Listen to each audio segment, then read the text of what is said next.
Një ngjarje e rëndë e ndodhur 2 ditë më parë në kryeqytet ka tronditur opinionin publik. Një fëmijë vetëm 7 vjeç humbi jetën në mënyrë tragjike, teksa ishte duke mbledhur lëmosh mes automjeteve në trafik.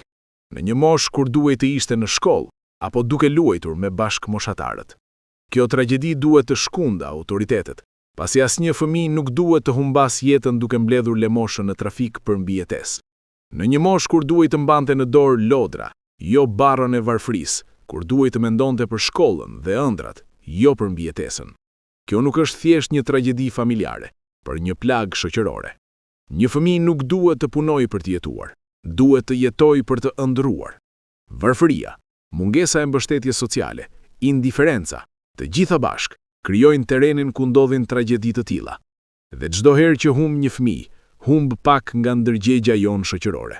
Nuk mjafton të tronditemi për një ditë, por duhet të pyesim, ku ishte sistemi, ku ishte mbrojtja sociale, ku ishte dora e shtetit dhe e komunitetit, sepse siguria nuk është vetëm rend publik, është dinjitet, është mbrojtje për më të pambrojturit. Sot nuk ka vend për debate, por për reflektim dhe përgjegjësi. Asnjë fëmijë nuk duhet të humbas jetën duke kërkuar mbijetesë.